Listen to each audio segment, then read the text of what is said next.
Good evening everyone.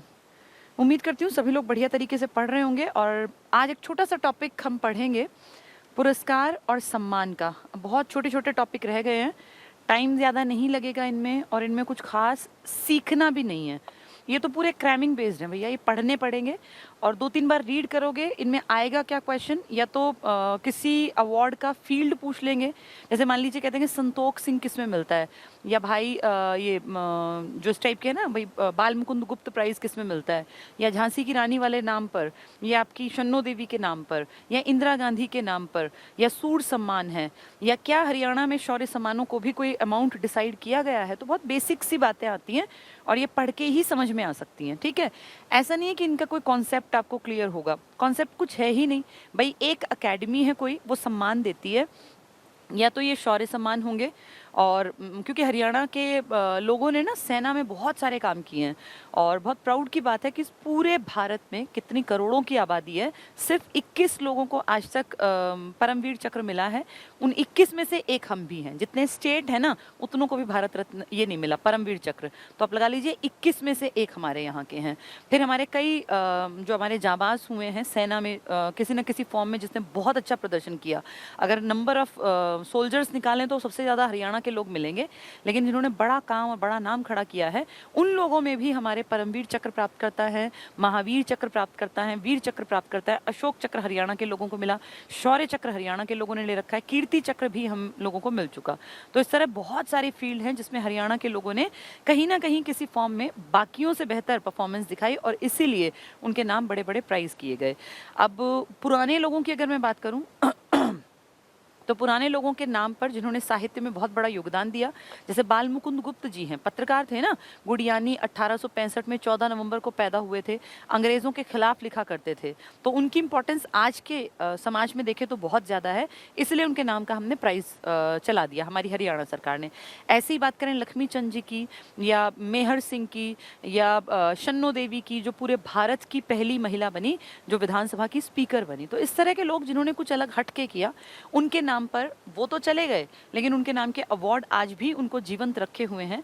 और award में जितनी राशि मिलती है ना, वो उतना बड़ा मैटर नहीं होता जितना इस बात की इज्जत होती है कि आप चुने गए हैं उस अवार्ड के लिए। अवार्ड की राशि इतनी बिल्कुल नहीं है कि क्या करें, आदमी की पुश्तें बैठ के खा लेंगी।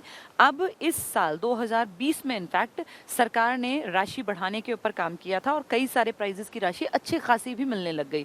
पहले हरियाणा में सबसे बड़ा अवार्ड ही 2.5 लाख का था, आज हरियाणा में 7 लाख भी मिलते हैं।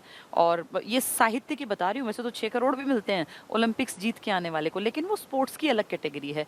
लिटरेचर में कोई काम करे तो पहले सबसे बड़ा अमाउंट 2.5 लाख रुपए था, अब 7 लाख भी है, 5 भी है, 2 भी है, 2.5 भी है, 1 भी है, 50 भी हैं, और 40, 20 और 30 हज़ार भी हैं।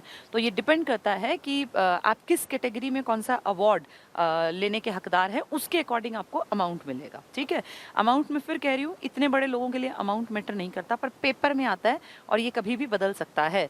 ऐसा भी हो सकता है 2021 में सरकार फिर कह दे कि हम अमाउंट बदल रहे हैं, हम राशि को बढ़ा रहे हैं। घटाना तो पॉसिबल नहीं होता, बढ़ती हैं हमेशा राशियाँ, लेकिन उस राशि को बढ़ाने में अब जैसे हम मान लीजिए, पिछले साल मैंने किताब जब लिखी थी, पिछले साल जनवरी में किताब आई थी, तो मैंने इसको लिख के तैयार किया था 2000 आप लगा लो 19 में, तभी तो 20 में छपी थी। 19 तक जितनी राशि थी उनमें कुछ बदलाव आ गया। तो अब इसीलिए ना ये टॉपिक ऐसा नहीं है कि हमेशा एक जैसा चले। जैसे आज की मैं बात करूं तो आज 7 लाख भी मिल रहे हैं। जब मैंने ये किताब लिखी थी अमाउंट्स, तो उस टाइम पे 7 लाख कोई राशि ही नहीं थी अपने हरियाणा में, सबसे बड़ी ही 2.5 लाख की राशि थी। लेकिन आज 2.5 लाख से आप लगा लो 2.5, 2.5, 2.5, तो 3 गुना उसमें परिवर्तन आ गया। तो टाइम के साथ ये राशि ये बढ़ सकती है, घट नहीं सकती। तो इसीलिए इन राशियों को टाइम टू टाइम, जब भी एग्जाम हो ना, तो कुछ नहीं लगता आपका, 1 मिनट लगता है, गूगल पे सर्च करके दोबारा याद कर लेना।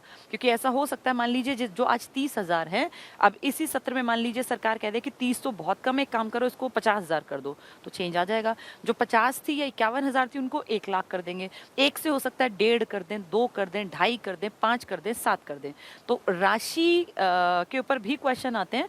राशि टाइम टू टाइम चेंज हो सकती है, लेकिन कौन से फील्ड के पुरस्कार हैं ये एक बार याद कर लोगे ना, तो फिर ये कहीं नहीं जाने। अब जैसे अगर हरियाणा गौरव रत्न मिलता है तो वो जिस फील्ड में उसी में रहेगा, ऐसा नहीं कि उसको उठा के खिला खिलाड़ियों को दे देंगे। अगर भीम पुरस्कार है तो भीम की कुछ कैटेगरी हैं उनमें ही मिलेगा, या एकलव्य पुरस्कार है या द्रोणाचार्य पुरस्कार है, तो हर किसी प्राइज को एक कैटेगरी में फाइनल लिखा गया। कैटेगरी कभी चेंज नहीं करेंगे, अमाउंट चेंज हो सकता है क्योंकि जिस तरह से देश में पैसे की कीमत गिरती जा रही थी, इस तरह से अमाउंट बढ़ाना बहुत ज़रूरी था।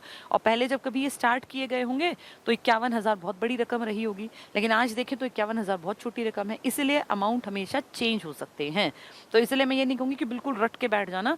पेपर जब हो ना और जब तुम इस टॉपिक को तैयार करो तब गूगल पे सर्च कर लेना, तुरंत निकल के आएगा कि total amount given for this award in Haryana. मान लीजिए आपको पता करना है वाल्मीकि पुरस्कार की राशि, तो आप लिख दीजिए total amount for Valmiki prize in Haryana, तो सीधे तुरंत से एकदम से आपकी जो पहली लाइन आएगी ना उसमें आपकी धनराशि आ जाएगी। ठीक है, चलिए, इसमें कुछ ऐसा नहीं है कि तुम्हें बहुत ज़्यादा दिमाग दौड़ाना है, सुनते जाओगे ना और इसको तुम एक बार रीड कर लोगे तो बहुत आसान है, क्योंकि ये सब नाम आपने अपने हरियाणा में कहीं ना कहीं कभी ना कभी सुन रखे हैं। ठीक है, मैं एक एक नाम बोलती जाऊंगी, 2-4 बातें बता दूंगी, उसके बाद हम अपना जब दोबारा पढ़ेंगे इसको, जब तुम खुद पढ़ोगे तो तुम्हें आसान दिखेगा।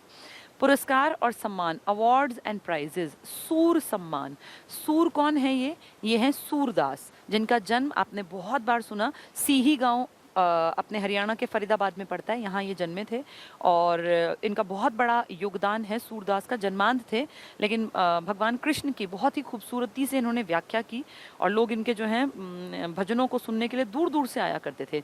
इनके गुरु थे वल्लभाचार्य, तो अपने हरियाणा में जन्मे हैं। ये हमारी मिट्टी के लिए भी गौरव की बात है कि जिसका नाम देश की धरती पर जाना जाता है बड़े नामों में, सूरदास, इनका जन्म हरियाणा की इस पवित्र भूमि पर हुआ था और सीही गाँव फरीदाबाद में।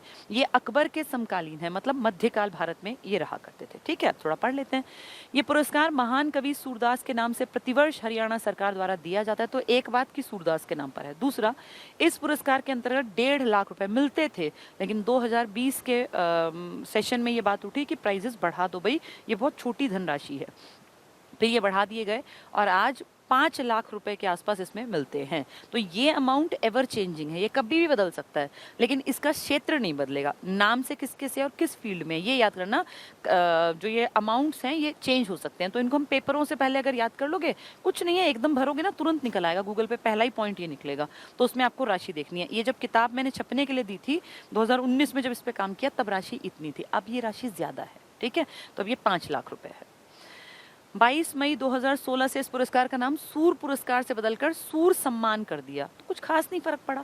सूर तो एज इट इज है, सम्मान पुरस्कार, दोनों का मतलब भी एक ही होता है, बस वैसे ही सूर पुरस्कार से बदल के सूर सम्मान कर दिया, क्योंकि पुरस्कार तो ऐसा होता है भाई किसी को दिया जाने वाला, और सम्मान होता है कि सूरदास का जो है वो सम्मान कर रहे हैं हम, तो उनके सम्मान के कारण ही तो उनके नाम पे प्राइज दे रहे हैं, तो हमने कहा इसका नाम सम्मान कर देते हैं, सूर सम्मान 2006 में। तो बस 2 ही पॉइंट निकले ना, सूरदास के नाम पर है और साहित्य का है। पहले इसमें 1.5 लाख मिलते थे, अब इसमें 5 लाख मिलते हैं। कहाँ के थे ये? सीही गांव फरीदाबाद के, वल्लभाचार्य इनके गुरु थे। ठीक है, अगला है आजीवन साहित्य साधना सम्मान। आजीवन साहित्य साधना मतलब जिस इंसान ने पूरा जीवन लगा दिया हो साहित्य को, हरियाणा में बैठे बैठे, उस आदमी को। ये सूर सम्मान भी देखो साहित्य में था, पेपर में ऐसे क्वेश्चन आएंगे, ये हरियाणा सरकार किस में देती है, तो कह देंगे फील्ड क्या है, तो आप कहोगे साहित्य, लिटरेचर में है। अगला आदमी लिखता भी तो लिटरेचर में ही था, इसने भी तो जो लिखा है, जो गाया है, वो लिटरेचर के फॉर्म में, तो इसलिए लिटरेचर का अवार्ड है ये। ठीक है, आजीवन साहित्य साधना यानी जिसने पूरा जीवन साहित्य के लिए काम किया हो, लिटरेचर के लिए काम किया हो, उसके लिए प्राइज है, बहुत बड़ा प्राइज है, और इसमें 7 लाख रुपए सबसे बड़ा अमाउंट है, जितने आज पढ़ाऊंगी उसका 7 लाख रुपए दिए जाते हैं। और आजीवन कभी 20, 22, 25 साल के आदमी को नहीं मिल सकता। आजीवन का मतलब आपने जीवन का एक अहम पड़ाव क्रॉस कर लिया और आप सीनियर सिटीजन में भी ऊपर पहुंच गए। 65 साल कम से कम उम्र होनी चाहिए अगर ये प्राइज लेना है तो आजीवन, क्योंकि 20 साल का कोई लड़का कहे जी मुझे दे दो आजीवन, तो उसने तो जीवन देखा ही नहीं अभी। जब इंसान अलग अलग पड़ावों को जी के और बहुत ज़्यादा साधना करे और अपना सर्वस्व झोंक दे लिटरेचर को आगे बढ़ाने में, तो उसको मिलता है आजीवन साहित्य साधना, यानी साहित्य के लिए साधना की है पूरा जीवन। तो पूरा जीवन 20 साल में कहाँ से आ गया, इसलिए एज कितनी बताई, 65 साल। सूर सम्मान भी एज्ड लोगों को मिलता है, 20, 22, 25, 30 वालों को नहीं। 65 साल की उम्र में अगर किसी ने बहुत अच्छा काम किया लिटरेचर में, तो सूर सम्मान 2016 से इसका नाम ये है, 2006 के बाद ना, 16 नहीं 16 ही है, 6 नहीं 16, ठीक है। आजीवन में कितने मिलेंगे? 7 लाख रुपए। तो किसको मिलेंगे? जो बहुत बढ़िया काम करेगा लाइफ लॉन्ग। ये पुरस्कार प्रतिवर्ष हरियाणा सरकार द्वारा साहित्य में आजीवन सेवा करने वाले साहित्यकार को दिया जाता है। पहले इसमें 5 लाख थे जब मैंने किताब के डाटा इकट्ठे किए थे, लेकिन अब प्रेजेंट में तुम देखोगे 2021 में तो इसकी धनराशि अब 7 लाख रुपए है, और जो अभी ऊपर 1.5 लाख थी वो कितनी हो गई? 5 लाख। तो समय के साथ ये परिवर्तित हो सकती है। ठीक है, चलिए, बस यही बात होती है कि किसमें दिया जाता है। तो ये आजीवन साहित्य के लिए 65 साल की उम्र कम से कम हो। सूर में भी 65 साल, पहले उसका नाम सूर पुरस्कार था, फिर उसका नाम सूर सम्मान कर दिया। उसमें पहले 1.5 लाख थे, 5 लाख मिलने लगे, इसमें अब 7 लाख लाइफ लॉन्ग के लिए मिलेगा, तो 7 लाख। ठीक है। हरियाणा साहित्य रत्न पुरस्कार, हरियाणा साहित्य रत्न पुरस्कार। तो ये हरियाणा साहित्य रत्न पुरस्कार क्या है? ये एक आदमी, आपको याद है माधव प्रसाद मिश्र, मैंने बताया था, जिसने हरियाणा की पहली कहानी लिखी थी, अगर आपको याद हो, ये पढ़ाया हुआ है। उसी सम्मान का नाम है ये हरियाणा साहित्य रत्न। जैसे भारत रत्न होता है ना, ऐसे साहित्य रत्न है हरियाणा का। और माधव प्रसाद मिश्र का बहुत बड़ा योगदान है हमारे लिटरेचर में, कहानियाँ, शॉर्ट स्टोरीज बहुत लिखी, तो उनके नाम का प्राइज है हरियाणा साहित्य रत्न पुरस्कार। हरियाणा और पुरस्कार तो रहेंगे, साहित्य रत्न किसके नाम पर? माधव प्रसाद मिश्र के नाम पर। लड़की की बहादुरी उनकी कहानी थी। ये पुरस्कार हर साल हरियाणा आदिवासी साहित्य, मतलब हरियाणा में रहने वालों को, बाहर वालों को नहीं, साहित्यकारों को दिया जाता है। इसमें 2.5 लाख रुपए सरस्वती की प्रतिमा। क्यों? क्योंकि जो पढ़ाई से किसी भी तरह से जुड़ा है वो माँ सरस्वती की वंदना जरूर करेगा। मैं तो ये कहती हूँ बल्कि तुम्हें भी सबसे ज्यादा जो दिमाग में रखना चाहिए वो सरस्वती माता को रखना चाहिए, क्योंकि जब मैं छोटी थी मुझे ध्यान है मेरे पापा कहा करते थे कि सरस्वती की पूजा किया करो, लक्ष्मी और गणेश अपने आप आ जाएंगे। तब समझ में नहीं आता था, अब समझ में आता है। जिसके पास सरस्वती है, जिसके पास ज्ञान है, उसके पास धन अपने आप आ जाएगा। और धन के का मतलब लक्ष्मी जी। और गणेश कैसे आएंगे? क्योंकि जब आपके पास धन होगा तो आप अच्छे काम करोगे, शुभ काम करोगे, और शुभ काम की शुरुआत हमेशा गणेश भगवान से होती है। तो इसलिए कहते थे कि स्कूल एज में सरस्वती को मन में धार के खूब पढ़ो। सरस्वती जिसके पास है, सरस्वती के साथ हमेशा लक्ष्मी और गणेश आते हैं। तो वो बातें जो बचपन में सुनी थी ना, अब वो समझ में आती हैं। चलिए, तो इसमें क्या मिलेगा? सरस्वती की प्रतिमा, क्योंकि रत्न है, साहित्य रत्न। शॉल और ताम्र पत्र पर अंकित प्रशस्ति पत्र, उसमें उसका नाम लिखा होता है, साहित्य, भाई इस फील्ड में इन्होंने इतने साल काम किया, इनको दिया जा रहा है। ठीक है, तो माधव प्रसाद मिश्र का नाम क्या है पुरस्कार का? हरियाणा साहित्य रत्न पुरस्कार। तीसरा पुरस्कार हो गया हरियाणा गौरव पुरस्कार। गौरव उनके लिए है जो हरियाणा से बाहर रह के भी हरियाणवी साहित्य के लिए काम कर रहे हैं, किसी भी तरह। अगर हरियाणा में रह के काम कर रहे हैं तो माधव प्रसाद मिश्र वाला, और हरियाणा से बाहर हैं लेकिन लिटरेचर में योगदान दे रहे हैं, किताबें निकाल रहे हैं, हरियाणवी भाषा को आगे बढ़ा रहे हैं, तो ये पुरस्कार उन लोगों को दिया जाता है जो राज्य से बाहर रहकर हरियाणवी साहित्य को प्रोत्साहित करते हैं। 1 लाख रुपए। अब देखो इनमें अंतर, ये क्या था? ये था हरियाणा अधिवासी, यानी हरियाणा के अंदर रह के लिटरेचर के ऊपर काम कर रहे हैं तो साहित्य रत्न है। और हरियाणा से बाहर रह के कर रहे हैं तो ये हरियाणा के गौरव की बात है कि आदमी बाहर चला गया हरियाणा का, लेकिन बाहर जाके भी हमारे साहित्य को उसने छोड़ा नहीं, आज भी हरियाणवी के लिए काम कर रहे हैं। तो देखो थोड़ा थोड़ा सुन लोगे ना, वरना ये एक जैसे दिखते हैं, फिर ये आसान दिखेंगे। सूर सम्मान क्या है? सूरदास के नाम पर है, पहले सूर पुरस्कार था, 2016 में सूर सम्मान पड़ गया। राशि में लास्ट में फिर बता दूंगी एक बार, क्योंकि ये इसमें जो लिखे हैं वो चेंज हो गई हैं। 1.5 थी, अब ये 5 है। सूरदास सिही गांव फरीदाबाद के थे, अकबर के समकालीन थे। आजीवन साहित्य साधना, जो पूरा जीवन साहित्य की साधना में लगा दे तो बहुत बड़ी बात है, 7 लाख रुपए मिलेंगे, और ये साहित्य में कोई बहुत बेहतर काम करेंगे तो ही मिलेगा। ठीक है। हरियाणा साहित्य रत्न और हरियाणा गौरव। साहित्य रत्न यहाँ रहने वालों को मिलेगा, और हरियाणा के लिए गौरव की बात है कि बाहर रह के भी कोई हमारे लिटरेचर को आगे बढ़ा रहा है। तो हरियाणा साहित्य रत्न में 2.5 लाख है, इसमें 1 लाख है। ठीक है, ये बाहर वालों को है। हाली पुरस्कार। हाली पुरस्कार क्या है? अल्ताफ हुसैन हाली का नाम हम सब ने सुना है, जो कहाँ जन्मे थे? हमारे हरियाणा के पानीपत में। और हाली पुरस्कार क्योंकि नाम से ही दिख रहा है अल्ताफ हुसैन हाली, तो उर्दू भाषा में दिया जाता होगा। सबसे बड़ा पुरस्कार है ये उर्दू भाषा का हमारे पार्ट पर। वैसे तो देश में बहुत बड़े बड़े हैं, लेकिन हम हरियाणा की बात कर रहे हैं। हरियाणा उर्दू साहित्य अकादमी। तो कॉमन सेंस लगाओ कि जितनी अकादमी है, कोई पंजाबी भाषा का विकास कर रही है, कोई हिंदी भाषा का, कोई संस्कृत भाषा का, कोई उर्दू भाषा का, तो जो अकेडमी जिस चीज़ के फील्ड में काम करती है उसी का तो पैसा देगी। भाई हरियाणा उर्दू अकादमी पंजाबी भाषा प्रोत्साहन क्यों देगी? पंजाबी भाषा प्रोत्साहन कौन देगी? पंजाबी जो साहित्य अकादमी है। तो हाली पुरस्कार, क्योंकि हाली हरियाणा के पानीपत के हैं लेकिन है मुस्लिम, तो इनके लिए हरियाणा उर्दू साहित्य अकादमी प्रतिवर्ष राष्ट्रीय स्तर पर इस पुरस्कार से साहित्यकारों को सम्मानित करती है। राशि 1 लाख रुपए है।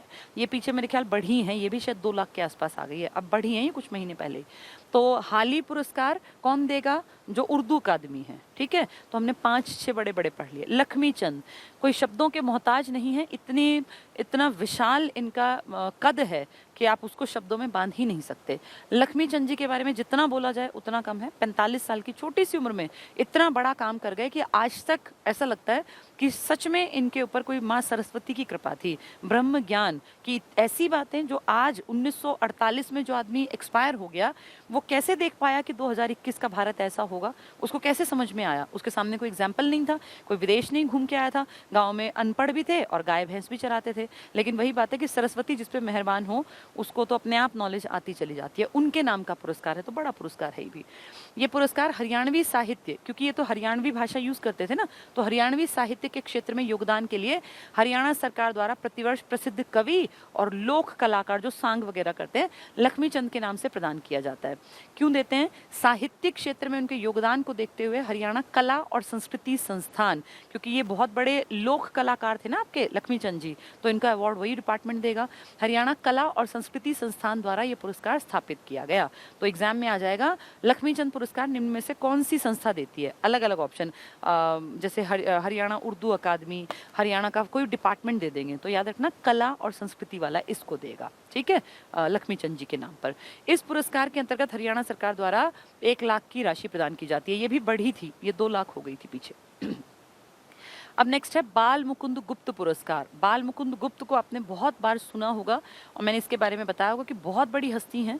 और बाल मुकुंद गुप्त का जन्म रेवाड़ी के गुड़ियानी में हुआ था और ये जन्मे हैं 14 नवंबर 1865 में। पत्रकार है, बहुत बेहतर लिखा, अंग्रेजों के दौर में लिखा, तो अंग्रेजों से सीधी टक्कर लेने का भी जज्बा चाहिए था, उनके खिलाफ लिखने का, इन्होंने लिखा, तभी तो आज इतिहास में पढ़ाए जा रहे हैं। ये तो नहीं है अब, लेकिन इनका नाम अमर है, इनके नाम के प्राइजेस मिलते हैं। ये पुरस्कार प्रतिवर्ष हरियाणा सरकार द्वारा हिंदी साहित्य, बाल मुकुंद गुप्त पत्रकार है ना, तो हिंदी साहित्य के क्षेत्र में योगदान के लिए दिया जाता है। इसमें अब वैसे 1 लाख है, 50,000 पुरानी राशि है। अब बल्कि अब मैंने पीछे पढ़ा था, ये जो गुप्त हैं 2 बड़े, इन दोनों के नाम पे 2 लाख आ गए, अब ये बढ़ बढ़ के 2 लाख हो गई है। तो बाल मुकुंद गुप्त एक बार दोबारा देख लेते हैं। बाल मुकुंद गुप्त साहित्यकार के रूप में 2 लाख रुपए मिलते हैं इसमें। लक्ष्मी चंद जी बहुत बड़े लोक विधा में जिनका नाम था, तो इनके नाम के भी जो है ये मुझे कंफर्म है, मैंने पढ़ा है, बाल मुकुंद के पढ़े थे, ये मैं एक बार देख लूंगी, दोबारा बता दूंगी कल राशियां। हाली पुरस्कार आपके अल्ताफ हुसैन हाली जी पानीपत से, तो उर्दू अकादमी देगी। हरियाणा गौरव, गौरव की क्या बात है कि बाहर रह के भी हरियाणवी लिटरेचर में काम कर रहे हैं, तो उनको मिलेगा। साहित्य रत्न, तो जो यहाँ रह के और बहुत ज़्यादा जिन्होंने मेहनत की है हरियाणा साहित्य में, उनको मिलता है साहित्य रत्न। और फिर आजीवन साहित्य, तो 65 साल तो कम से कम उम्र चाहिए, 7 लाख रुपए सबसे बड़ा अमाउंट मिलेगा। और सूर सम्मान में 5 लाख रुपए, जो पहले 1.5 थे, और इनके बारे में सब कुछ हमने जान लिया, ठीक है।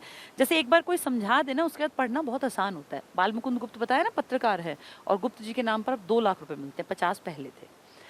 हरियाणा संस्कृत अकादमी पुरस्कार, क्या संस्कृत की कोई इंपॉर्टेंस है आपके राज्य में?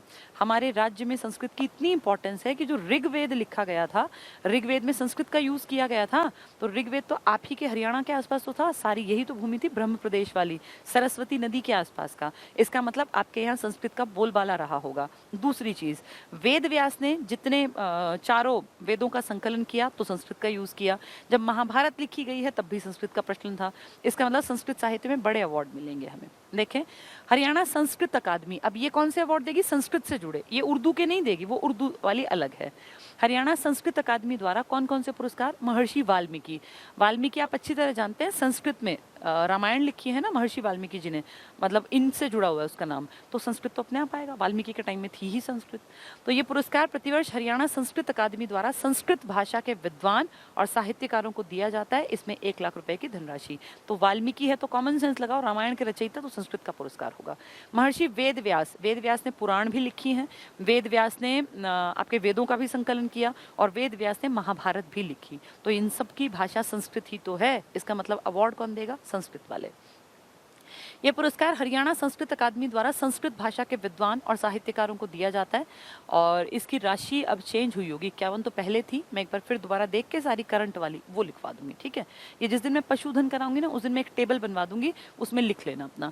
बस ये याद रखो कि वेद व्यास संस्कृत में काम करते थे और वाल्मीकि भी संस्कृत में, तो संस्कृत वाले। बाण भट्ट, बाण भट्ट आप अच्छी तरह जानते हैं, हर्ष जो उत्तर भारत का अंतिम प्रतापी राजा था, वर्धन साम्राज्य का, और जिनके बाप दादाओं के बारे में पूरी किताब में लिखा है हर्षचरित में 8 चैप्टर्स में। 3 चैप्टर उसकी फैमिली के हैं और 5 चैप्टर उसके अपने हैं। वो हर्ष जिसकी राजधानी पहले थानेसर थी, लेकिन बाद में उसने राजधानी कन्नौज ट्रांसफर कर ली थी यूपी के शहर में। वो हर्षवर्धन जिसके टाइम में घूमने एक विदेशी चीनी यात्री आया था ह्वेनसांग। वो हर्षवर्धन जो दक्षिण भारत पे अपनी विजय पताका फहराने के लिए गया था, लेकिन नर्मदा नदी के तट पर उसको हार का मुंह देखना पड़ा था।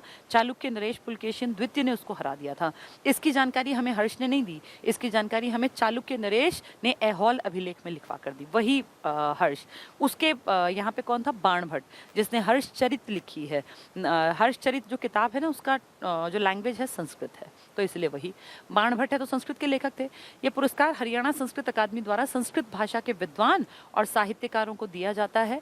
इस पुरस्कार के अंतर्गत ये राशि फिर चेंज हो सकती है, हो गई हो, मैं बाद में करा दूंगी, ठीक है। तो समझ में आ गई है? कुछ नहीं है, अगर सुनोगे ना ध्यान से तो बहुत आसान है। हरियाणा गौरव किसको मिलेगा?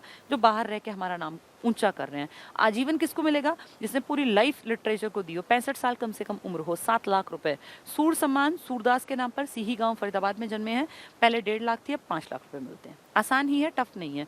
3 संस्कृत के बता देना, वेद व्यास के नाम पर होगा, वाल्मीकि के नाम पर होगा और बाणभट्ट के नाम पर, क्योंकि ये तीनों संस्कृत के ही बहुत बड़े राइटर्स और पोएट थे, ठीक है। अब आ गया हरियाणा, ये हो गया ना बाणभट्ट। हरियाणा पंजाबी साहित्य अकादमी। अभी 2-3 दिन पहले क्लास में मैंने आपको बताया था कि जब हम लोग अलग हुए पंजाब से तो एक क्वेश्चन उठा कि भाई तुम अपनी लैंग्वेज क्या रखोगे, दूसरी ऑफिशियल लैंग्वेज। अगर हम हरियाणवी या हिंदी को पहली बना रहे हैं तो दूसरी क्या बनाएंगे? तो कहा कि भाई पंजाबी बना लें क्या। फिर हमारे लीडर्स ने कहा अगर पंजाबी बनाएंगे तो दुनिया हंसेगी, पूरा भारत हंसेगा कि वैसे तो ये पंजाब से अलग होने के लिए मरे जा रहे थे कि हम अलग होंगे अलग होंगे अलग होंगे, लोकसभा में दंगेबाजी और हर जगह, और अब इन्होंने अपनी लैंग्वेज पंजाबी बना ली। इसीलिए पंजाबी भाषा को हमें जानबूझ के दबा के रखना पड़ा। और ये पंजाबी भाषा उभरी कब है ज़्यादा? 2010 में, जब आपके हुड्डा जी ने इसको सेकेंडरी लैंग्वेज का दर्जा दिलवा दिया। उससे पहले तमिल आपकी द्वितीय भाषा थी। तो क्योंकि बहुत सारे पंजाब से आए हुए लोग पंजाबी बोलने वाले हमारे यहाँ भी तो रहते हैं, तो हरियाणा का एक बड़ा हिस्सा तो आज भी पंजाबी भाषा बोलता है। सिख कम्युनिटी है सिरसा में, अगर आप जाएं तो 26% सिख्स हैं टोटल आबादी के, तो बहुत बड़ी बात है। तो इसीलिए पंजाबी साहित्य पर भी काम हो रहा है, और पंजाबी साहित्य पे जो अवार्ड दिए जाएंगे वो बड़े लोग होंगे जिन्होंने पंजाबी साहित्य में, जैसे हाली थे, भाई किसके लिए काम किया? संस्कृत के लिए थोड़ी किया, उन्होंने किया उर्दू के लिए, तो उर्दू साहित्य अकादमी प्राइज देगी। अभी हमने देखा वाल्मीकि है या वेद व्यास हैं या अपने बाणभट्ट हैं, तो किस में लिखा इन्होंने? संस्कृत में, तो संस्कृत अकादमी देगी। जो हिंदी में लिखेगा तो हिंदी अकादमी देगी। तो उसी की बात कर रहे हैं। पंजाबी साहित्य अब कौन कौन से हैं देखें। पहला, हरियाणा पंजाबी गौरव पुरस्कार, यानी हरियाणा में पंजाबी गौरव। ये हमारे लिए प्राउड की बात है कि यहाँ भी डाइवर्सिटी है, सारे हरियाणा में एक जैसे लोग नहीं हैं। यहाँ हिंदू भी हैं, मुस्लिम भी हैं, सिख भी हैं, ईसाई भी हैं।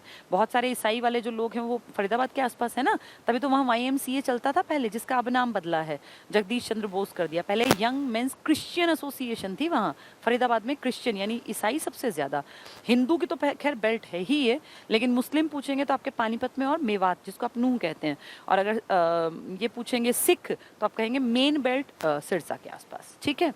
तो देखें, पहला हरियाणा पंजाबी गौरव पुरस्कार, इसके अंतर्गत हरियाणा सरकार 2.5 लाख की राशि प्रदान करती है, तो बड़ा अमाउंट है 2.5 लाख रुपए हरियाणा पंजाबी गौरव दोनों के लिए। भाई संतोख सिंह अवार्ड, अब इन्होंने क्योंकि पंजाबी के लिए काम किया है तो उनके नाम पे उनका अवार्ड है, भाई संतोख सिंह। इसमें हरियाणा सरकार 1.25 लाख की राशि देगी। ये राशियां मैं फिर करा दूंगी दोबारा एक बार, जो करंट में बिल्कुल होंगी वो वाली। संतोख सिंह अवार्ड, तो भाई संतोख सिंह समझ जाओ, पंजाबी भाषा लग रही है तो सिख कम्युनिटी देगी इसको। नेक्स्ट है संत तरण सिंह, तरण ही तरण बन जाएगा, तरण सिंह वहमी पुरस्कार। तो तरण सिंह वहमी आ जाए, संतोख सिंह आ जाए, दोनों अपना ये हैं पंजाबी वाले। इस पुरस्कार के अंतर्गत हरियाणा सरकार इसमें एक बड़ी राशि देती है। तो देखो, ये हैं तो पंजाब की लिटरेचर को आगे बढ़ा रहे हैं, लेकिन क्योंकि पंजाब के लोग बहुत सारे हरियाणा का भी हिस्सा हैं, तो हम निगलेक्ट नहीं करेंगे। ना हमने मुस्लिम अवार्ड के को रोकने की कोशिश की, ना पंजाबी साहित्य के अवार्ड को। तो उर्दू साहित्य भी चलता जा रहा है, पंजाबी साहित्य भी चलता जा रहा है, और हमारा ऐतिहासिक संस्कृत साहित्य भी चलता जा रहा है। अच्छी बात है, कोई किसी भी फील्ड से जुड़ा हो, समाज के लिए कहीं ना कहीं तो फायदा कर ही रहा है। तो ये आपका तरण सिंह, अगर तरण सिंह आ जाए, तरण सिंह वहमी, संतोख सिंह आ जाए और हरियाणा पंजाबी गौरव, तो ये पंजाबी जो अकादमी है वो देगी, ठीक है। नेक्स्ट देखें, सैन्य शौर्य पुरस्कार। शौर्य आप जानते हैं ना, सैनिकों के जब भी बात होगी सैनिकों की तो शौर्य की बात होगी। शौर्य का मतलब होता है इज्जत के साथ ताकत का प्रदर्शन करना, और बहुत अगर मरने की कंडीशन आए तो इज्जत के साथ मर भी जाना, लेकिन झुकना नहीं, दबना नहीं, पीछे नहीं हटना। तो हमारी सेना के साथ जब भी शब्द आए शौर्य, तो आप समझ लीजिए अदम्य साहस की बात कर रहे हैं। और यही कारण है कि मैंने कहा पूरे देश में जितने राज्य हैं उससे कम लोगों को आज तक परमवीर चक्र प्राप्त मिला है या प्राप्त हुआ है, उनमें से एक हमारे हरियाणा से। तो बहुत प्राउड की बात है ये।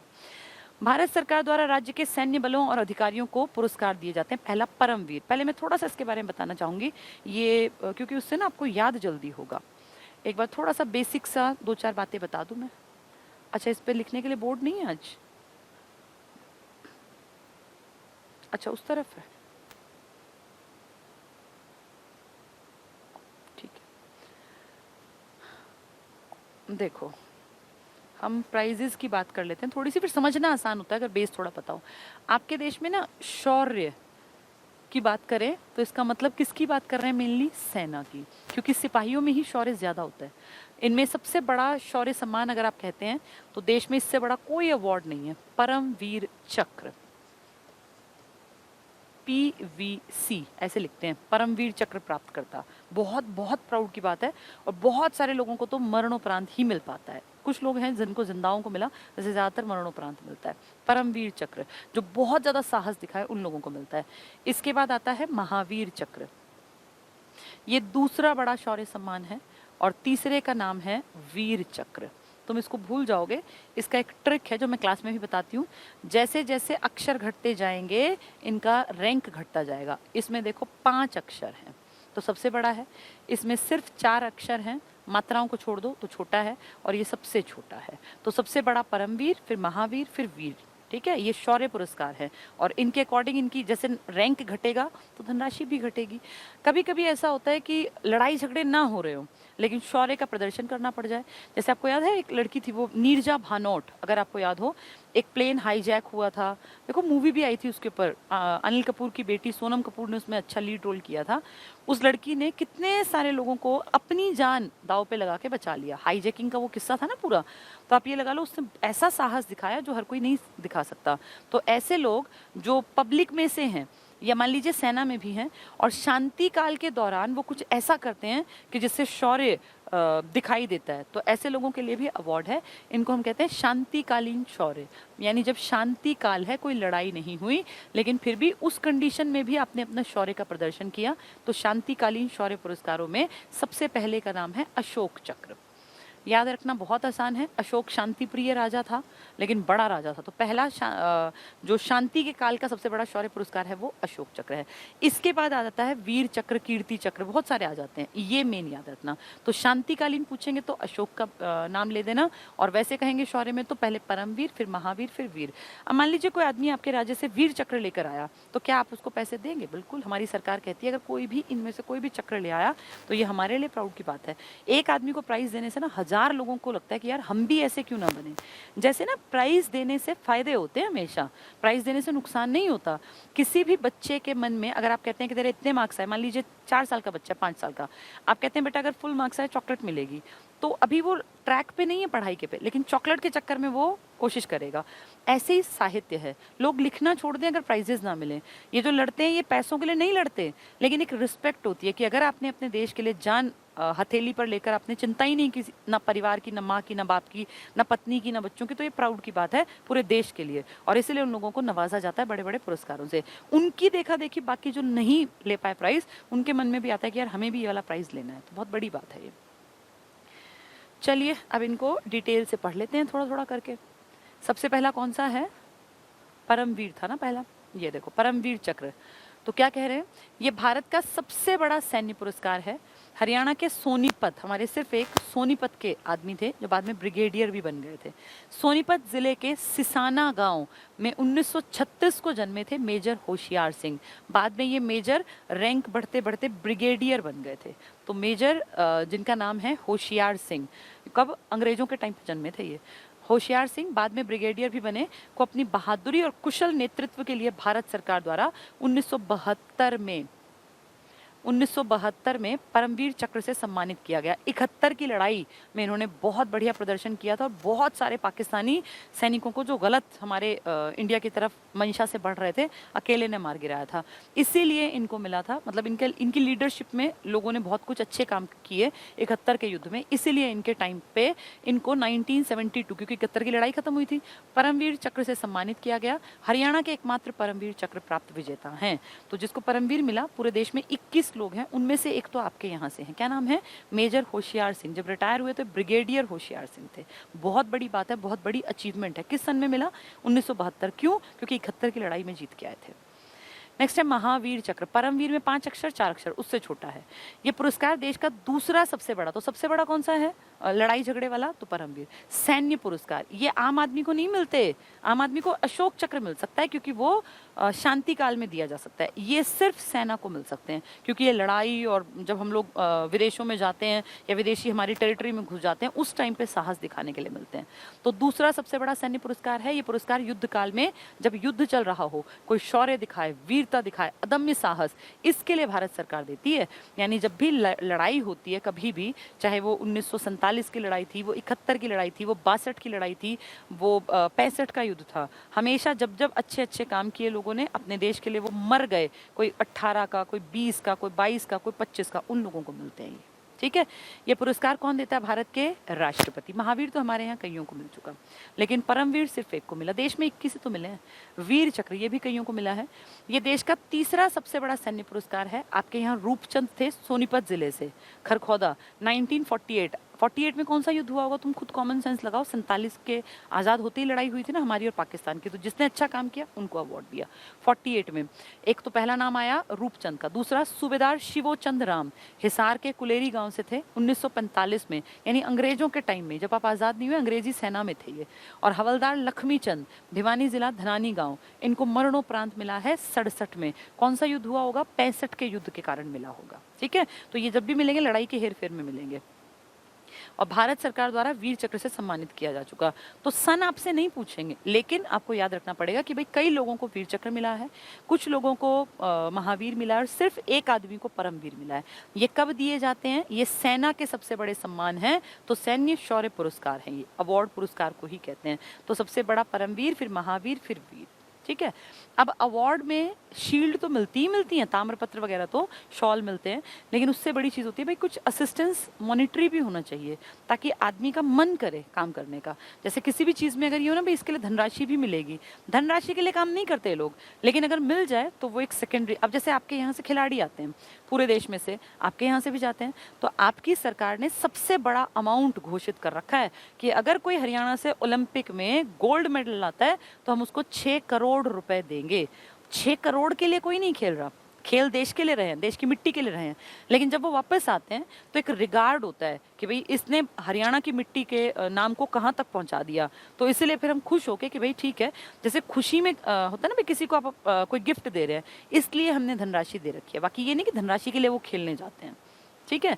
तो युद्ध के समय जब युद्ध हो रहा होता है तो थोड़ी सोचते हैं कि मुझे लाख मिलेंगे, करोड़ मिलेंगे, कोई नहीं सोचता। उस टाइम सामने सिर्फ दुश्मन है, लेकिन क्योंकि अच्छा काम किया तो अवार्ड बड़े हैं। अगर आपके देश, आपके हरियाणा में कोई परमवीर चक्र लेके आता है, आज तक सिर्फ एक ही लेके आए हैं, इन केस आगे लेके आए तो आप 2 करोड़ रुपए देंगे। देश जो दे। आप हरियाणा वाले, अगर आपके हरियाणा राज्य का एक भी आदमी परमवीर चक्र ले आता है, अब तो 21 के बाद तो किसी को मिला ही नहीं लंबे टाइम से, लेकिन अगर मान लीजिए कल को लड़ाई छिड़ जाए, कोई दिक्कत आ जाए, परमवीर किसी को मिले और वो आपके हरियाणा का हो, तो आपके हरियाणा की सरकार उसको 2 करोड़ रुपए देगी। ये 2 करोड़ रुपए उसका मान सम्मान है, उसका आदर है कि आपने हमारी मिट्टी में जन्म लेके हमारे ऊपर भी एहसान किया कि आपने देश का नाम बड़ा किया। तो 2 करोड़ रुपए। ठीक है।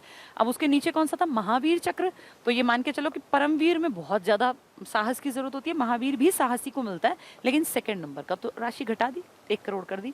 वीर चक्र उससे नीचे है, 50 लाख मिलेंगे।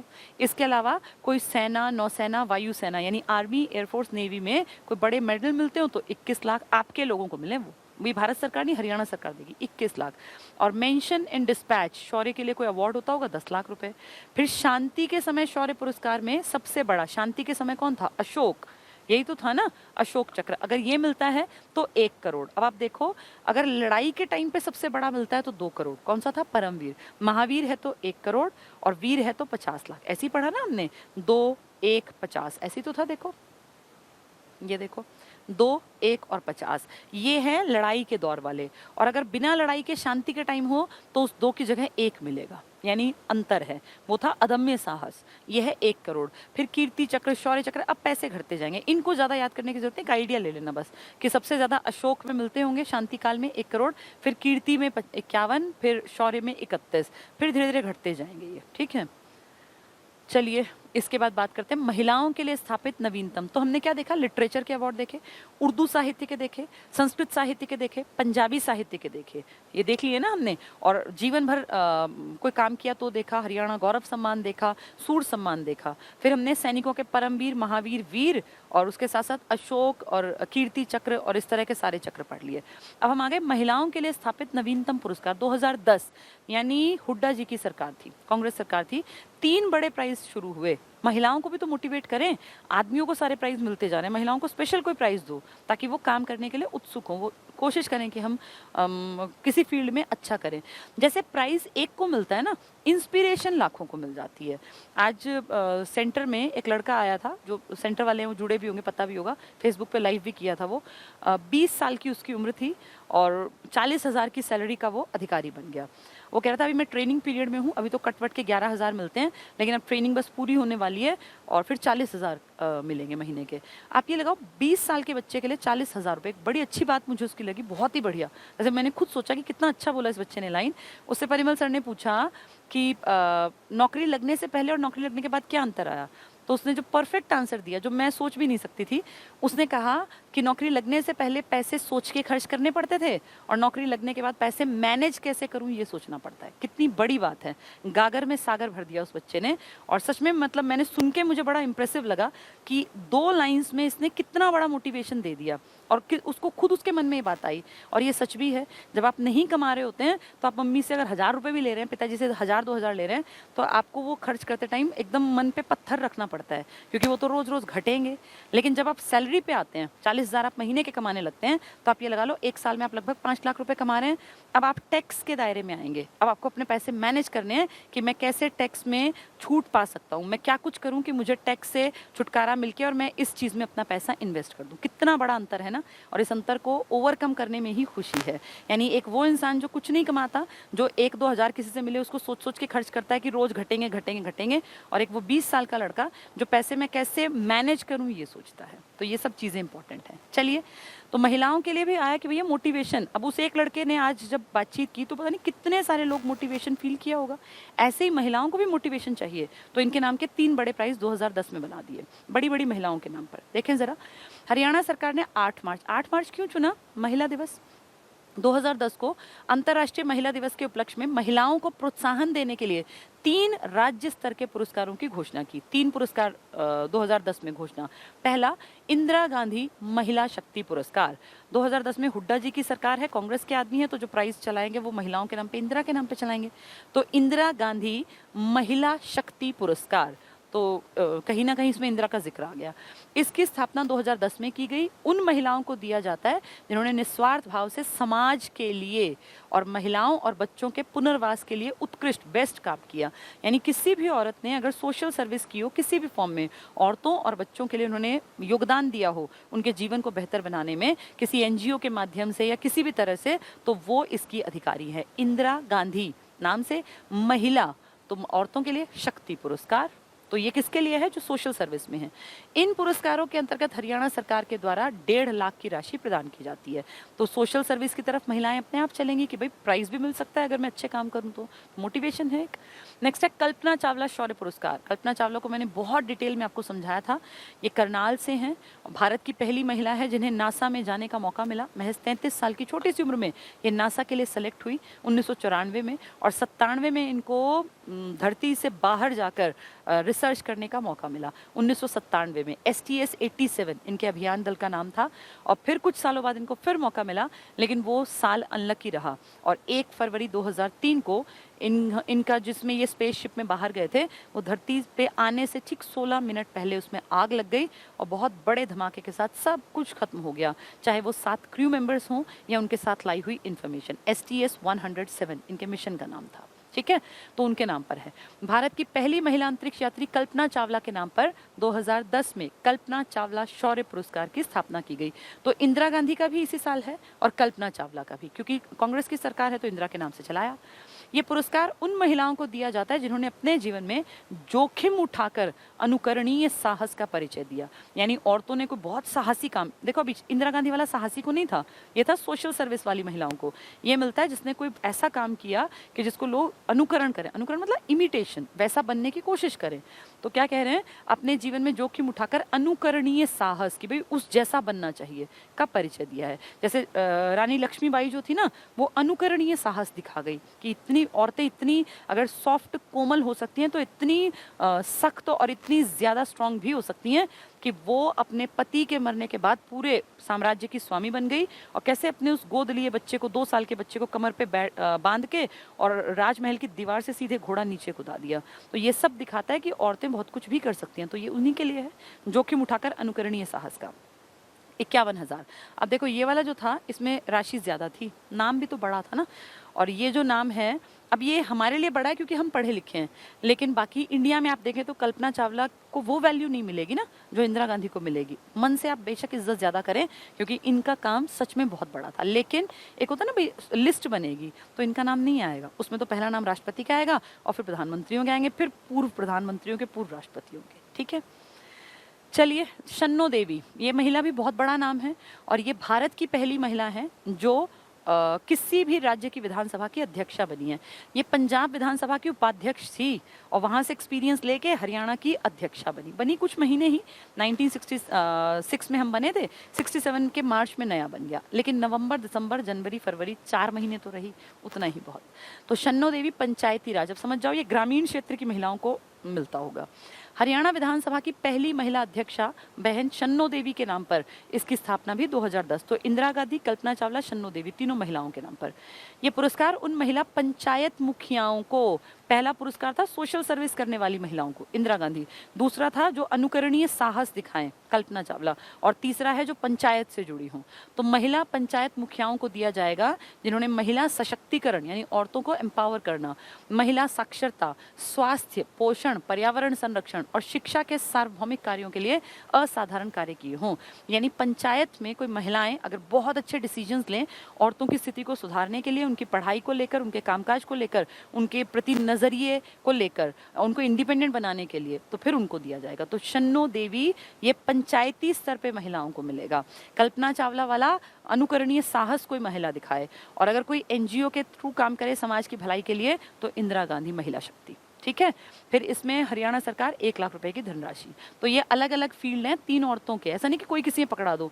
इंदिरा गांधी वाला किसके लिए मिलेगा? सोशल सर्विस के लिए, कल्पना चावला अनुकरणीय साहस के लिए, और तीसरा शन्नो देवी वुमेन एम्पावरमेंट गांव के स्तर पर, ठीक है। अब आ गए अन्य पुरस्कार। तो हमने अलग अलग कैटेगरी पढ़ ली। एक हमने पढ़ा बड़े बड़े पुरस्कार, फिर हमने पढ़ा संस्कृत के पुरस्कार, फिर हमने पढ़ा उर्दू के पुरस्कार, फिर हमने पढ़ा पंजाबी के पुरस्कार, फिर हमने पढ़े सैन्य पुरस्कार, फिर हमने पढ़े महिलाओं के लिए जो पुरस्कार है। अब हम पढ़ रहे हैं बाकी, मतलब मिली जुली खिचड़ी टाइप, जिसमें किसी कोई पुरस्कार मिलेगा जो अच्छा काम करे। पहला है राज्य शिक्षक पुरस्कार। आप सब जानते हो शिक्षक दिवस हम 5 सितंबर को मनाते हैं, एस राधा कृष्णन की याद में मनाते हैं। उनके नाम का भी अवार्ड है आपके यहाँ पर, राधा कृष्णन की याद में मनाते हैं टीचर्स डे। तो जो बेस्ट टीचर्स है ना आपके राज्य में, उनको अवार्ड मिलता है। मैं खुद टीचिंग में रही हूँ और मैं आपको स्पष्ट बताती हूँ, कभी भी बेस्ट टीचर की खोज की ही नहीं जाती। ये 99.9% चांस है 100% से बहुत कम मान लो 100% ही, कि उन लोगों को बेस्ट टीचर का अवार्ड मिल जाता है जो कभी क्लास में बेशक ना गए हों, लेकिन जिनके लिंक्स बहुत ऊंचे हों, जो स्कूल इंस्पेक्टर्स के साथ उठते बैठते हैं, जो डीईओ और एईओ और एजुकेशन ऑफिसर के साथ जिनकी अच्छी सांठ-गांठ है, उनके नाम हमेशा जाते हैं। एवरेज टीचर का नाम कभी नहीं जाता, क्योंकि पता नहीं कितने स्कूलों में, कितने कमरों में, कितने टीचर्स मेहनत कर रहे हैं भारत के भविष्य के लिए, लेकिन वो कभी किसी के चापलूसी नहीं करेंगे, वो कभी कहीं जाके किसी अधिकारी के सामने खड़े नहीं होंगे, वो अधिकारियों के छोटे मोटे काम नहीं निपटाएंगे, इसलिए उनका नाम कभी कोई लेगा ही नहीं। ये तो 0.0001% चांस है कि कोई इक्का दुक्का सामने आ जाए। जैसे हरियाणा से आए थे, महेंद्रगढ़ में एक टीचर थे जिन्होंने सच में काबिले तारीफ काम किया, और मोदी जी मेरे ख्याल 2019 के इलेक्शन के हेरफेर की बात है, वो जानबूझ के लाइमलाइट में आने के लिए भी हो सकता है, उनका नाम जो है, उनके नाम उन्होंने एक नोट लिखा था ट्विटर पर, तो ये फेमस हो गए थे। मैंने खुद भी उनको सर्च किया, बहुत अच्छा लगा, बहुत काम कर रहे हैं वो। मेवात के जिस स्कूल में टीचर थे, वहाँ स्टार्टिंग में सिर्फ 30-40 बच्चे थे, आते ही नहीं थे बच्चे, वहाँ एडमिशन लेके आते नहीं थे। उन्होंने घर घर जाके पेरेंट्स को इसके लिए राज़ी किया कि अपनी बेटियों को पढ़ाओ, अपने बेटों को पढ़ाओ, और फाइनली उनके रहते रहते उस स्कूल में पता नहीं 400 या 600 बच्चों का एडमिशन हो गया, तो बहुत बड़ी बात है। उन्होंने रिजल्ट दिया, लेकिन ऐसा चांस सिर्फ 1% भी नहीं है, 0.00, 99.9% टीचिंग में अवार्ड उनको मिलते हैं जिनकी सांठ-गांठ, क्योंकि स्कूल इंस्पेक्टर्स नाम भेजते हैं आगे। फिर भी चलो हम मानते हैं ठीक है, अच्छों को मिलेगा ये पुरस्कार। प्रतिवर्ष शिक्षक दिवस 5 सितंबर को हरियाणा सरकार द्वारा 2 कैटेगरीज में, एक प्राथमिक अध्यापक प्राइमरी और एक माध्यमिक अध्यापक जो मिडिल वाले होते हैं, यानी पहली से 5वीं और 8वीं टाइप तक की क्लास के क्षेत्र में उत्कृष्ट कार्य के लिए दिया जाता है। इसके अंतर्गत कुछ रुपए और प्रशस्ति पत्र दिया जाता है। ठीक है, सबसे ज़्यादा जो अवार्ड मिलने के अधिकारी होते हैं ना, मेरा पर्सनल व्यू है, वो प्राइमरी लेवल पे टीचर्स को बड़े अवार्ड देने चाहिए, बहुत बड़े अवार्ड। बड़े लेवल पे उतने ना दें बेशक, कारण एक बच्चे को आप पढ़ाई से प्यार करना सिखा सकते हैं प्राइमरी लेवल पर। एक बच्चे ने अगर पढ़ाई को कभी पसंद ही नहीं किया प्राइमरी पर, तो गारंटीड वो 10वीं 12वीं बीए ग्रेजुएशन में भी शायद ना पसंद करे। वो तो कोई इक्का दुक्का होगा कि जो बाद में ट्रैक पे आएगा।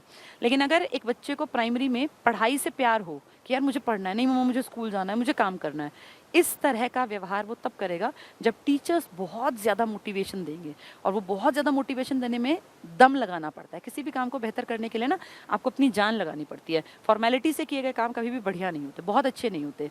प्राइमरी पे टीचर्स को अगर मोटिवेशन नहीं मिलेगा तो वो प्राइमरी की नींव को तैयार नहीं करेंगे, और अगर नींव तैयार नहीं होगी, मजबूत ताकतवर नहीं होगी, तो कभी भी कितनी ही ताकतवर बिल्डिंग आप ऊपर खड़ी कर लेना, भूकंप के एक झटके में वो बिल्डिंग गिर जाएगी, तहस नहस हो जाएगी। हमारे देश की ये विडंबना है कि यहाँ प्राइमरी सेक्टर पे कोई काम नहीं करता। यहाँ काम करने के लिए ऊंचे लेवल तक पहुँचना ज़रूरी है, और प्राइमरी जब इतना कमज़ोर है तो फिर बड़े स्कूल के टीचर्स क्या कर लेंगे। यही तो कारण है कि हमारा रिजल्ट खराब रहता है। प्राइमरी को इतना अट्रैक्टिव बना दे एक टीचर, वो टीचर कब बनाएगा, जब उसको सैलरी अच्छी मिलेगी और उसको प्राइजेस दिए जाएं कि जो काम करेगा उनका कहीं ना कहीं नाम आगे बढ़े। ना जाने कितने टीचर्स काम कर रहे हैं जिनका नाम भी कोई नहीं जानता। चलिए देखें, उद्योग पुरस्कार तो टीचर्स के लिए समझ में आ गया। उद्योग पुरस्कार, हरियाणा में उद्योग धंधों में भी लोगों को, श्रमिकों को, एंटरप्रेन्योर्स को अट्रैक्ट करने के लिए पुरस्कार दिए जाते हैं। जैसे भारत रत्न था ना, ऐसे उद्योग रत्न टाइप के पुरस्कार हैं। ये पुरस्कार हर वर्ष हरियाणा सरकार द्वारा औद्योगिक श्रमिकों की सेवाओं को उचित सम्मान देने के लिए, कि भाई जो श्रमिक लगे हैं इनको भी अपनी रिस्पेक्ट फील हो, कर्मठ और कुशल श्रमिक जो बहुत अच्छे हैं अपने काम के प्रति, राज्य श्रम कल्याण बोर्ड द्वारा। अब श्रमिकों को कौन देगा? श्रमिकों को टीचिंग वाले थोड़ी देंगे, ना श्रमिकों को सैनिक वाले देंगे, ना उर्दू अकादमी, तो कौन देगा इनको? राज्य श्रम कल्याण बोर्ड, यानी राज्य का श्रम कल्याण बोर्ड, ये देगा श्रमिकों को पुरस्कार।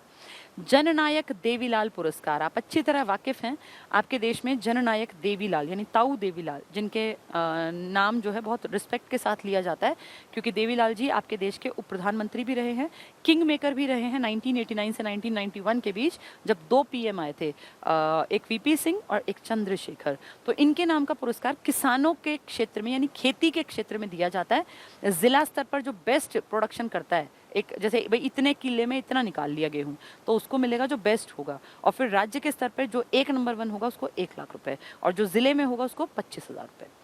ये पुरस्कार कृषि क्षेत्र में राज्य और जिला स्तर पर उत्कृष्ट कार्य, तो खेती में बेस्ट काम करने वाले किसानों को दिया जाता है। तो ये तरह तरह के हैं भाई, किसानों के भी हैं, उद्योगों के भी हैं, और टीचर्स के भी हैं, ये अलग अलग फील्ड के। ठीक है, अब आ गए खेल पुरस्कार। ये एक्चुअली फाइल जो है ना, इसमें पढ़ने का टॉपिक कम है, और बस ये कंप्लीशन पे ही है, क्योंकि ये सब चीज़ें आपको एक बार बता दूंगी तो समझ में आ जाएंगे। ये पढ़ लिया ना हमने देवीलाल, ये आ गया खेल पुरस्कार।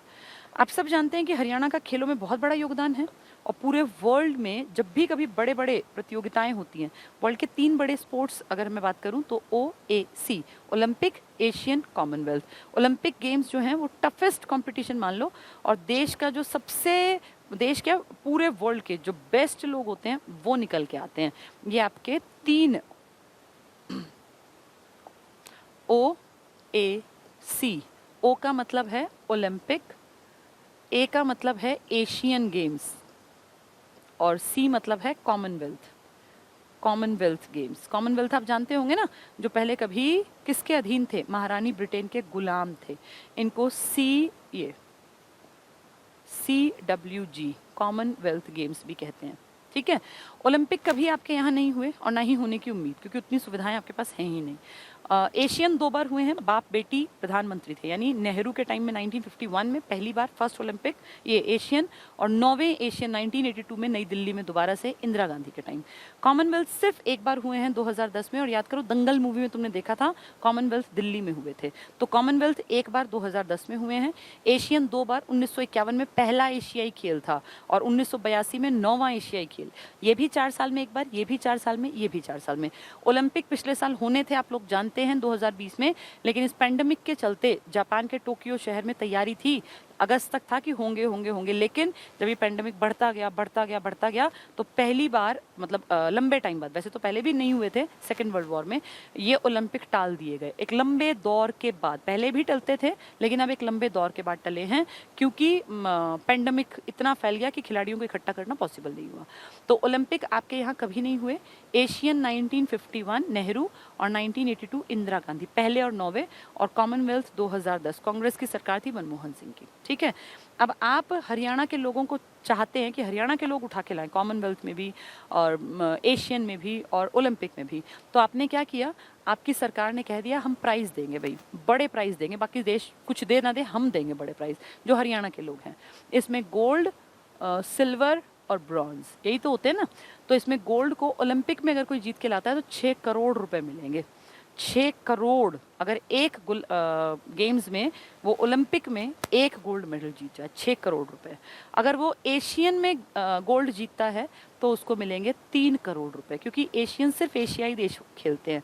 तो ओलंपिक तो सारी दुनिया खेलती है, तो उसमें आप लगाओ अमेरिका के भी लोग आते होंगे, और यूएसएस, ये रशिया के, चाइना के, कोरिया के, सिंगापुर के, और आपके कनाडा के, ब्राज़ील के, और फिर यूरोपियन सारे देश आते होंगे, अफ्रीकन देश भी आते होंगे। तो पूरा टफ कंपटीशन है, वर्ल्ड के बेस्ट लोग ही जीत सकते हैं, बेस्ट 3 ही हो सकते हैं, एक को गोल्ड मिल जाएगा, एक को सिल्वर, एक को ब्रॉन्ज। तो अगर आप वर्ल्ड के बेस्ट प्लेयर में से नंबर 1 पे आते हैं तो फिर आप इस चीज़ के अधिकारी हैं कि आपको 6 करोड़ रुपए दिए जाएं। तो 6 करोड़ धनराशि। उसके मुकाबले एशियन तो बहुत आसान है, क्योंकि इसमें सिर्फ एशियाई देश आएंगे, अमेरिका नहीं आएगा, ना कनाडा आएगा, ना इंग्लैंड आएगा, ना फ्रांस, जर्मनी, ये सब नहीं आएंगे, ना अफ्रीका से कोई आएगा, ना ब्राज़ील आएगा, ना ही ऑस्ट्रेलिया। तो सिर्फ आपका एशियाई तो खेलेगा। तो इसमें 48 से 50 देश आने हैं टोटल मिला के, एक आधा एब्सेंट भी हो जाता है। उनमें नंबर 1 आना आसान है कंपैरेटिवली, वहाँ तो नामुमकिन बराबर है। इसको भी आसान मत समझो, आसान में तुम्हें कंपैरिजन में बता रही हूँ, कोई हंसी खेल नहीं है एशियन में जीतना। दिन रात एक करते हैं तब एशियन में जाने की औकात बनती है, और वहाँ गोल्ड लाना मतलब टफ है। कॉमनवेल्थ उन दोनों के मुकाबले आधा कमज़ोर, क्योंकि इसमें सिर्फ वो देश आते हैं खेलने, उन देशों के खिलाड़ी जो कभी गुलाम रहे हैं, और गुलाम देशों की हालत जैसी हमारी है ना, ऐसी ही सबकी होगी। तो इसलिए इसमें गोल्ड लाना कंपैरेटिवली आसान है मुश्किल, तुम्हारे मेरे लिए मुश्किल है, लेकिन बाकियों का मुकाबला देखें, ओलंपिक जीतना नामुमकिन बराबर मानो तो बहुत ज़्यादा मेहनत करनी है। एशियन में भी काफ़ी मेहनत करनी है, उनके मुकाबले आधी मेहनत करनी है। कॉमनवेल्थ में मेहनत तो करनी ही पड़ेगी, मेहनत के बिना कुछ नहीं मिलता। यहाँ पे धनराशि और घटा दी 1.5 करोड़, क्योंकि देखो जितना आप ऊपर जाएंगे तो मेहनत भी तो ज़्यादा करनी पड़ेगी। अब यहाँ सिल्वर अगर मिलता है तो 4 करोड़ मिल जाते हैं, और ब्रॉन्ज है तो 2.5 करोड़ मिल जाते हैं। इसमें 3 करोड़ थे ना, 1.5 करोड़ मिल जाएगा सिल्वर में, और 75 लाख की ये पहली रकम आई है, 75 लाख। और कॉमनवेल्थ है तो 1.5 से 75 लाख दूसरी रकम आ गई, और अगर इसमें नीचे है तो 50 लाख। यानी देखो कितने करोड़ और कितने लाख हैं, पेपर में कोई एक आ जाएगा, तो आपको ये याद रखने पड़ेंगे। बहुत आसान है याद रखना, कोई मुश्किल नहीं है। OAC याद कर लो, फिर जो पहली लाइन है इसको आधा कर दो, 6 का आधा 3 है, 3 का आधा 1.5 है, हो गया आसानी से। OAC 6, 3, 1.5, पहली लाइन में अब आधे आधे कर दिए ना, तो अब आधे मत करो पहली में, 6 4 ढाई, 6 4 ढाई। दूसरी में आधा कर दो, फिर उसका भी आधा कर दो, तो 3 से आधा 1.5 और 1.5 का आधा 75। यहाँ 1.5 का आधा करके फिर इसका आधा अगर हम करें तो निकलेगा 37.5 ना। ऐसी राशि कौन देता है 37.5 लाख? तो कहा यार ये ठीक नहीं लग रही, थोड़ा सा रिस्पेक्ट रखते हैं, 50 लाख कर देते हैं। 37.5 का क्या तुक बनता है, तो 50 कर दिए, ठीक है। तो पहले OAC 6 3 1.5, 6 की लाइन को आधा नहीं करना, 6 4 ढाई, 3 की लाइन को आधा कर दो, 3 1.5 75, फिर नीचे 1.5 है, 1.5 75, 37.5 अजीब सा था तो हमने 50 लाख देख लिया। यानी लाख में कितने हो गए, 3 तो हो गए लाख वाले। कौन कौन से? कॉमनवेल्थ के 2 लाख वाले हैं और एशियन का 1 लाख वाला, बाकी सब करोड़ में है, ठीक है।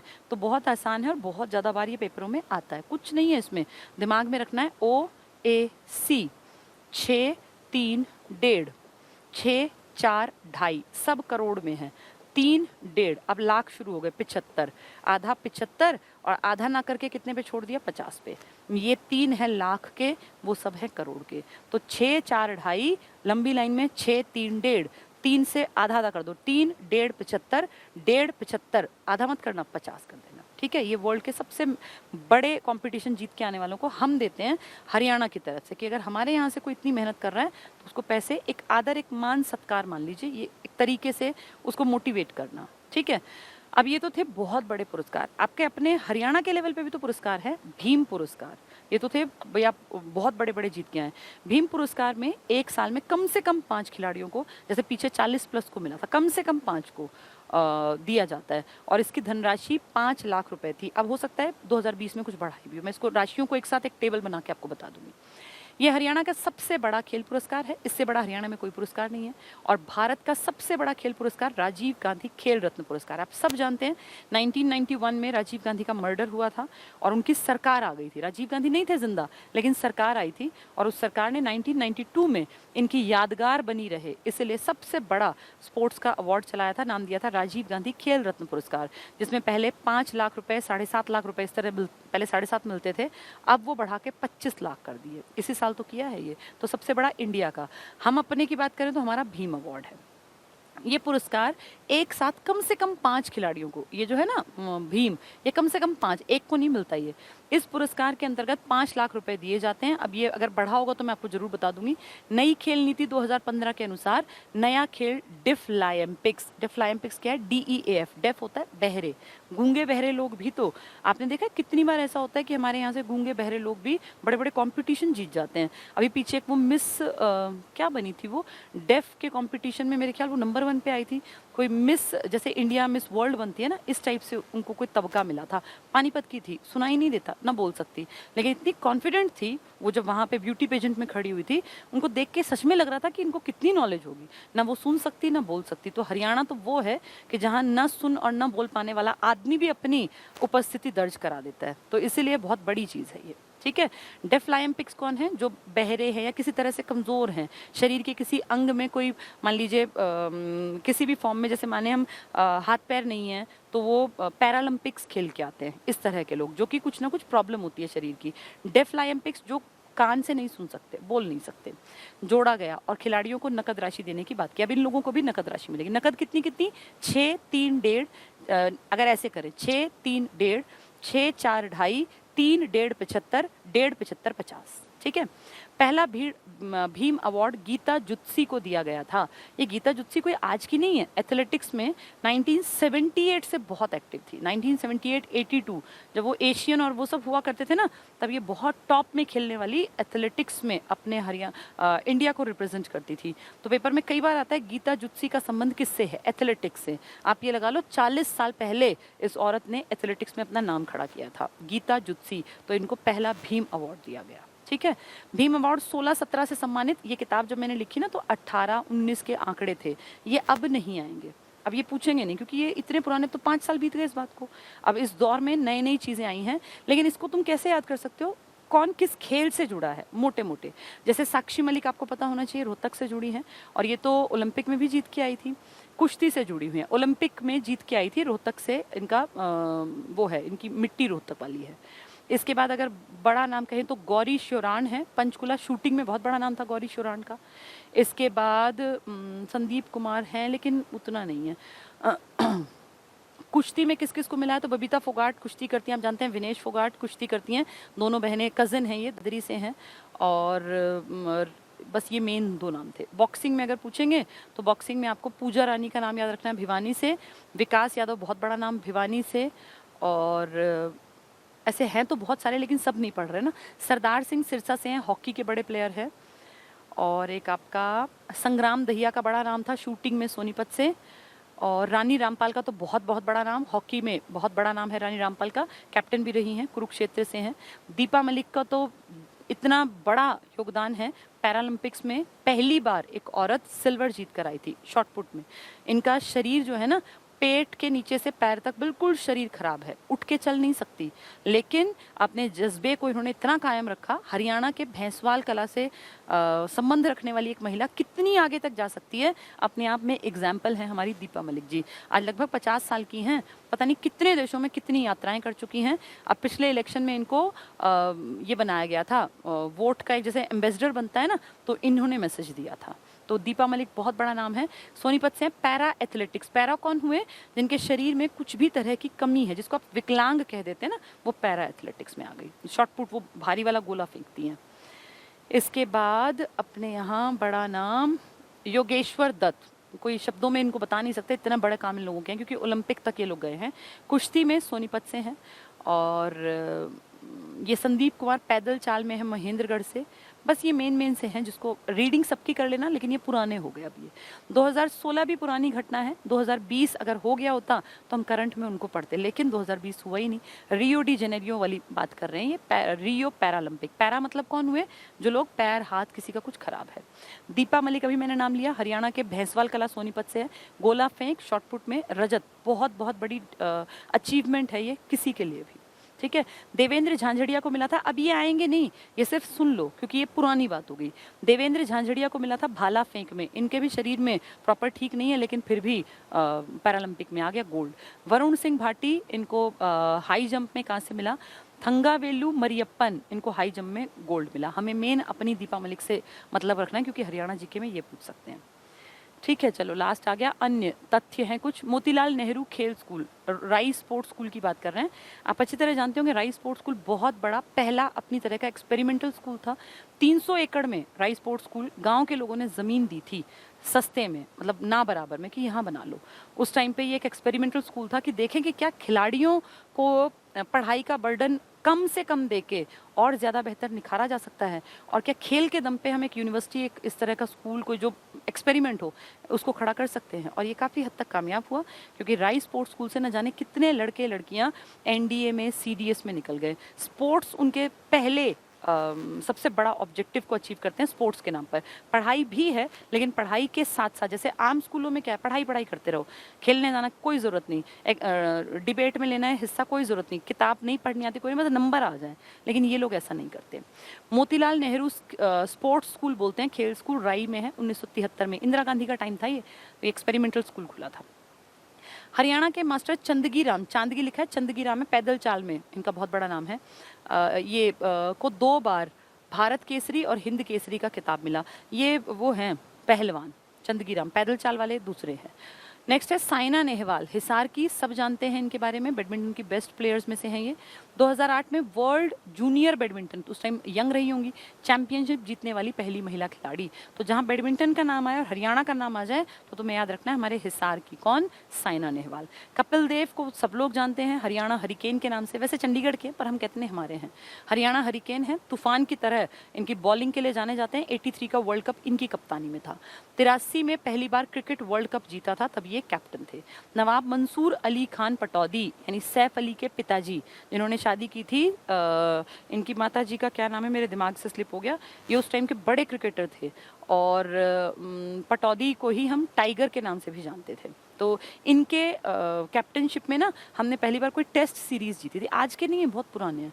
नवाब मंसूर अली खान पटौदी की कप्तानी में भारत ने पहली बार टेस्ट सीरीज जीती थी, ठीक है। तो टेस्ट पूछे तो नवाब मंसूर अली खां पटौदी, कपिल देव हैं तो वर्ल्ड कप 83, साइना नेहवाल है तो बैडमिंटन का जहां नाम आएगा, मोतीलाल नेहरू स्पोर्ट्स स्कूल है 73 में इंदिरा के टाइम में, और चंदगी राम को भारत केसरी और हिंद केसरी का अवार्ड मिला। ठीक है, चलिए ये टॉपिक कंप्लीट है। जैसे सूर सम्मान पूछ लिया, हरियाणा गौरव सम्मान पूछ लिया, उर्दू साहित्य पूछ लिया, लक्ष्मी चंद पूछ लिया, बाल मुकुंद गुप्त, तो इस तरह से ये याद करने पड़ते हैं। अब जैसे कहेंगे महर्षि वाल्मीकि पुरस्कार कौन सा संस्थान देता है, तो ऐसे आ जाएंगे पेपर में।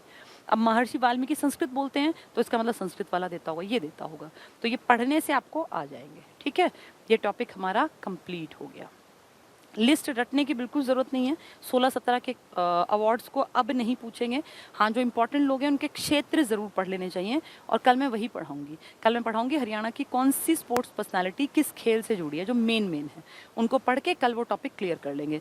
अब आपके सिर्फ 2-3 टॉपिक रह गए हैं, जिनमें से एक हम कल इससे जुड़ा हुआ एक सेकेंड पार्ट मान लो, क्योंकि वो खिलाड़ियों का और वो उनके कोचेज़ के बारे में रहेगा। ठीक है, चलो आज के लिए इतना ही पढ़ते हैं। खूब पढ़ा करो, मेहनत किया करो।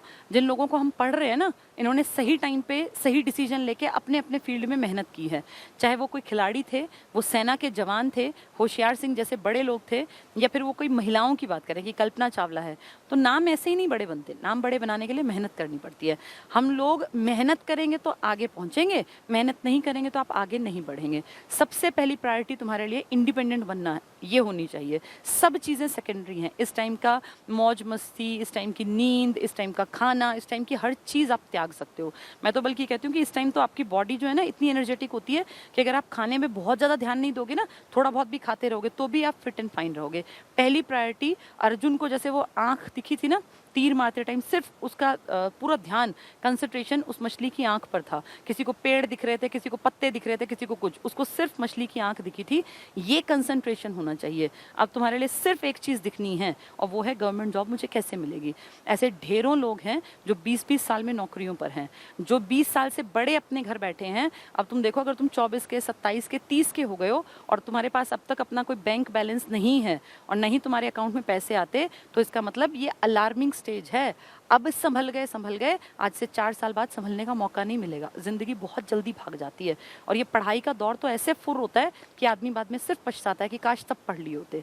तो उस काश को अपनी जीवन से लात मार के हटा दो, और अपनी लाइफ के डिसीजन मेकर तुम खुद बनो। अपने आप ये सोचो कि मुझे क्या करना है। ज़्यादा से ज़्यादा पढ़ो, जितना हो सके, जहाँ से जितनी ज़्यादा इन्फॉर्मेशन मिल सके वो करो।